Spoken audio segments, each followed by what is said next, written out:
시청자 여러분 안녕하세요. 인천 복지방송국에서 문화산책 담당을 하고 있는 이종린 기자입니다. 5월은 가정의 달입니다. 어린이들이 어떻게 마음껏 뛰어놀면서도 잘 자라게 할 수 있고 부모님께는 어떻게 효도하는 길이 참 좋은 길인가를 한 번쯤 생각해 보게 하는 계절이기도 하죠. 또한 5월은 계절의 여왕이라고 부를 만큼 아주 아름다운 계절입니다.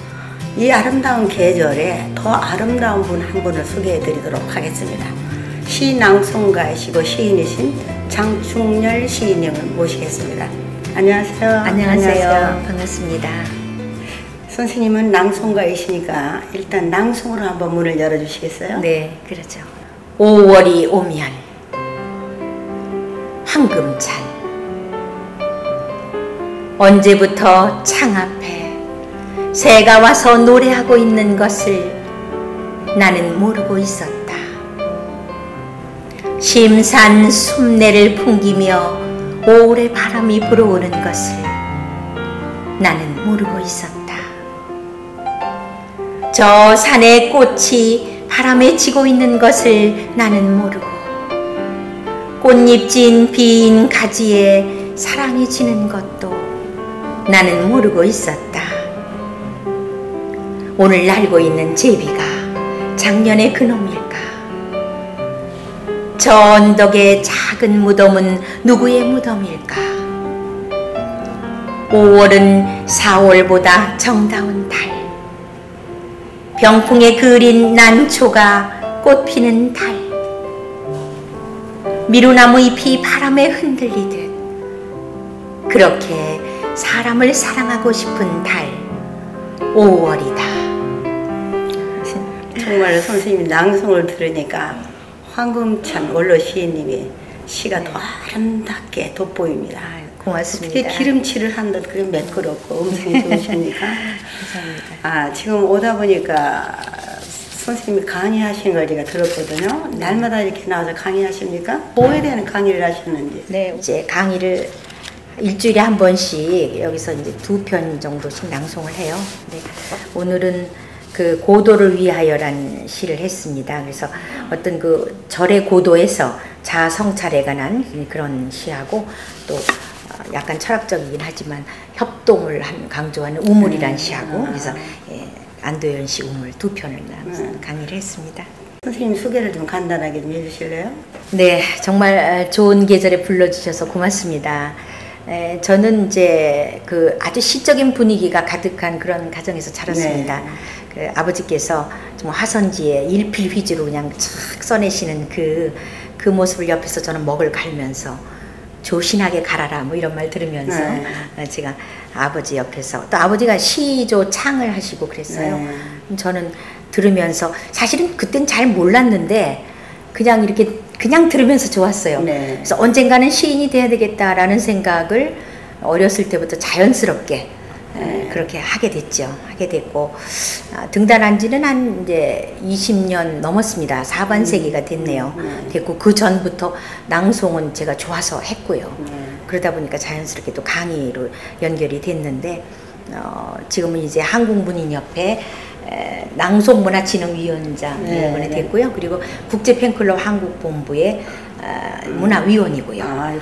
그리고 이제 또 제가 뭐 한국낭송문예협회 한 8년간 회장으로 끌고 가고 있고 조그만 단체 이런데 많이 이제 감도 많이 쓰면 안 좋은데 감도 몇 개 쓰고 있습니다. 많이 그래서 제가 이제 감성 스피치라든가 또 신앙송 뭐 그런 여러 가지 강의를 문학인들만 대상으로 하는 것이 아니고 기업체라든가 뭐 이런 데 가서 초청받아 강의도 하고 그러면서 보람을 느끼고 있습니다.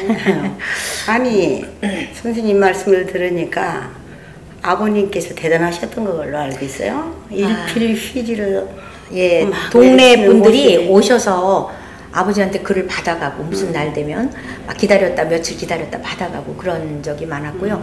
집에 그냥 또 화선지 묵향이 가득한 그런 데서 제가 자랐습니다. 그러면 선생님은 시인, 자유시인이 되는 것보다 시조창을 보시며 자라기 때문에 시조로 먼저 등단하시게 좋았지 않았을까요? 근데 이제 시조는 제가 그때 생각할 때는 시조 그러면 왠지 좀 나이 들은 것 같은 뭐 그런 생각이 많이 있었죠. 그렇죠. 그리고 조선 시대를 뭐 아주 풍미했던 대단한 뭐 김삿갓이라든가 황진이라든가 이런 시인들 많이 그 시도 들었지만은 시조로 등단해야 되겠다는 생각은 안 했고요. 네. 현대시가 좋았습니다. 아, 그랬어요? 좀 자유로웠다니까요. 네, 그래서 네. 그래요. 네. 저도 사실은 시조 생활로 등단했지만 네. 자유시를 쓰고 있습니다. 네. 선생님 말씀처럼 어려워요. 네. 그렇죠. 유래 마치기가. 네. 선생님이 등단하실 무렵에 네. 그때도 낭송이 이렇게 활발했나요? 아, 그때는 그렇게까지 활발하진 않았습니다. 이게 신앙송이 활발하게 된 것은 한 15년 정도 될까요? 이제 그 정도 됐고요. 그 전에는 낭송이 이제 지금은 낭송 문학이다 이렇게 하지만 그때는 낭송 문학이라기보다는 낭송을 참 듣기 좋다 성우들이 하고 이러는 걸 보면서 참 듣기 좋다라는 정도였지 이렇게 막 그 깊은 막 그 낭송의 울림을 공감하는 그런 시기는 이제 나중에 따로 좀 있었다고 볼 수 있겠죠. 네. 나는 네. 신낭송가도 전문이 아니면서 배우나 성우들을 네. 성우는 괜찮은데 네. 배우들이 나와서 낭송을 하는 걸 가끔 봤어요. 네네. 그건 얼굴을 나타내는 낭송인지 좀 궁금하더라고. 그건 안 좋잖아요. 네, 아이고 선생님 참 예리하십니다. 왜냐하면은 그 낭송하는 사람들이 그 음성에 자기 음성에 취해서 이렇게 하는 게 아니라 정말로 시가 주는 의미와 메시지와 그거를 깊이 있게 알고 하는 거하고 그냥 하는 거하고는 다르거든요. 그렇죠. 역시 선생님 그 쓰시는 네. 분이라 예리한 질문하십니다. 네. 올바른 그 네. 신앙송법과 네. 그렇게 올바르게 신앙송을 해서 파급되는 효과를 네. 어떻게 보십니까?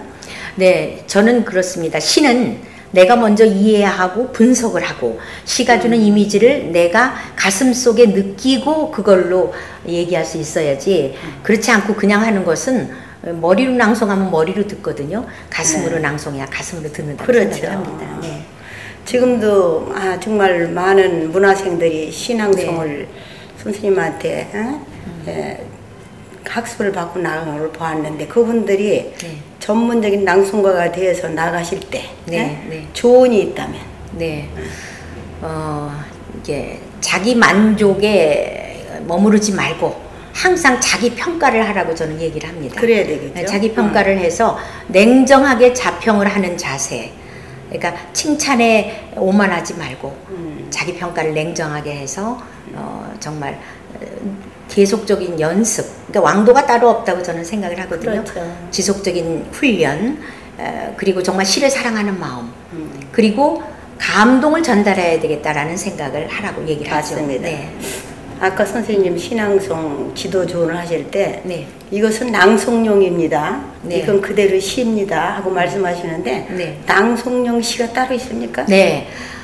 뭐냐면 저는 이렇게 얘기합니다. 시각적인 시와 청각적인 시가 있다. 왜냐하면 시각적인 시는 눈으로 봐서 어려워서 이거는 몇 번을 읽고 이건 무슨 뜻일까 하고 망설여지는 거, 생각하게 되는 거, 이런 시는 시각적인 시인데 청자들에게 바로 들려지질 않습니다. 그런 시는 읽어도 생각이 잘 안 날 수 있죠. 좀 무슨 뜻일까 하는데 청각적인 시는 들으면 감성이 바로 와닿는 시, 그런 게 청각적인 시입니다. 그런데 문학성이 있어야 됩니다. 그렇죠. 만약에 문학성이 없고 그냥 듣기만 좋다 하면은 듣긴 들었는데 머릿속에 남질 않겠죠. 그래서 문학성과 대중성을 겸비한 시가 가장 좋은 시다, 낭송하기 좋은 시다, 이렇게 강의를 하고 있습니다. 일단 네. 다른 분이 시를 네. 내가 낭송을 한다 하더라도 네. 그 시에 대해서 완전히 소화를 하고 그럼요. 일단 내가 먼저 감동을 받고 네네. 그래 낭송을 해 감동이 되는 거 아닙니까? 맞습니다. 그래서 옛날에 우리 네. 내가 초등학교 교사였잖아요. 네. 그때는 청상화라는 게 있었어요. 네.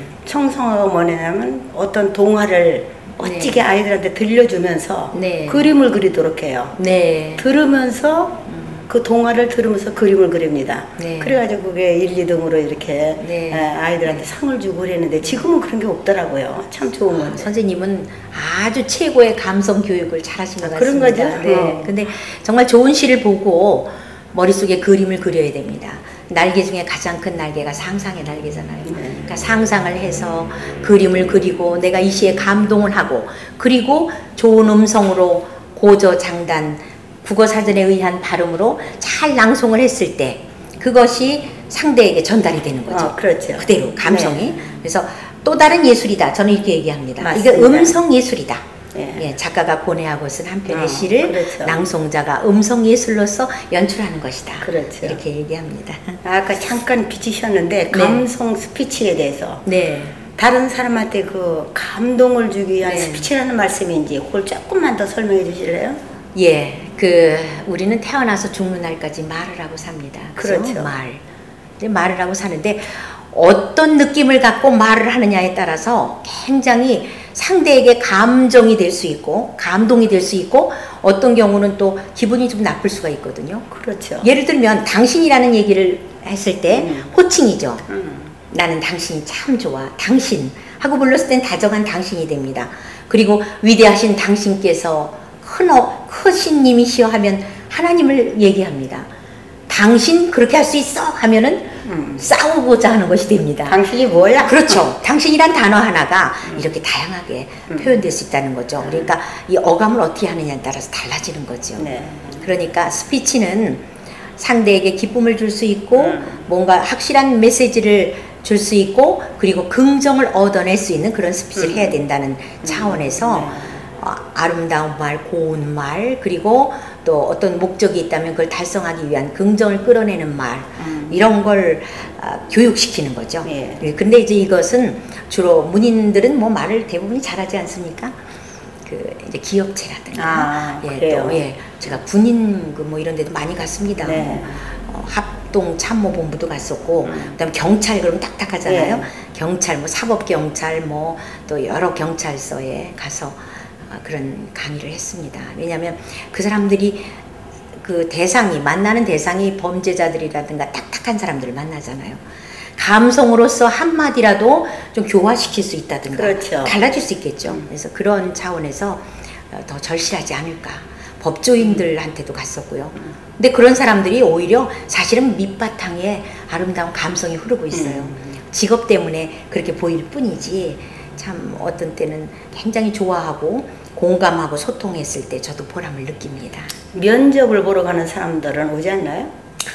뭐 그런 사람은 개인 레슨 한 적은 있습니다. 예. 자기 표정이 자기도 모르게 표정이 찡그린다든가 아니면은 사람을 보면 공포심을 느낀다든가 뭔가 위축되는 게 있어서 그렇죠. 면접을 당당한 자신감을 느끼고 싶은데 그게 안 된다는 겁니다. 그래서 제가 그런 사람은 이제 개인 레슨 한 적이 있는데 그런 사람들한테는 자꾸 마이크 잡는 법 그리고 남 앞에 두려움을 극복하는 그런 단계가 있습니다. 이제 그런 교육을 통해서 달라지고 우선 자기 자신을 사랑해야 됩니다. 거울을 보고 자꾸 이쁘다 하면 웃는 얼굴에 침 못 빼는다고 하지 않습니까? 부드러운 표정. 그렇죠. 그렇게 하다 보면은 아주 좋아지는 거죠. 그래서 달라진 결국은 보람을 느낀 그런 적이 있었습니다. 예. 그렇다고 하더라고. 행복해서 웃는 게 아니고 네. 웃다 보면 그렇죠. 행복해진다. 맞습니다. 바로 그런 그거죠. 얘기가 있더라고요. 네. 그러면 이쯤에서 선생님이 네. 좋은 시, 아주 많이 다 좋아하는 시, 영군예천이라는 시가 있어요. 뭐 많이 좋아하는 시라 그러니까 시를 한번 듣고 아니 싶습니다. 너무나 좀 황송합니다. 제가 제 시는 남의 시는 암송을 많이 합니다만 제 시는 암송을 못 합니다. 근데 우리 보고 읽으셔도 네 괜찮아요. 선배님 시 제 시를요? 예 먼저 하고 제가 이게 예의를 좀 지켜서 네. 아니 왜냐면 선생님 시가 감동적인 시가 인터넷에 많이 있습니다. 네. 근데 제가 또 5월이니까 가정의 달이고 그래서 어머니란 시를 한번 낭송을 해드리고 그리고 제 시를 낭송하겠습니다. 어머니 이룻 이정님 맷돌 가는 소리에 옹알이를 하다가 평상에 누워 별빛 헤며 잠이 들면 내 새끼 하시며 하얀 전무덤에 꼭 품으시던 어머니 깡마른 아픔으로 돌고 있는 맷돌 곁에 이젠 보두모 안아줄 가슴 없어 어머니 눈시울 같은 제가 여기 서 있습니다. 제가 여기 서 있습니다. 고맙습니다. 어머니 생각납니다. 네. 저도 가슴이 아립니다. 네. 연근 예찬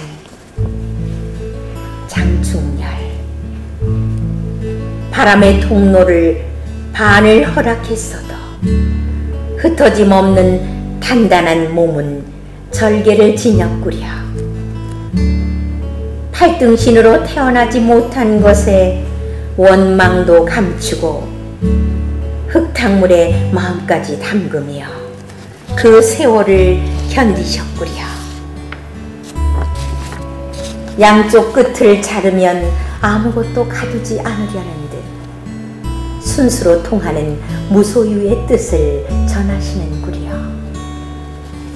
찬사는 잎새가 받고 사랑은 꽃잎이 받지요.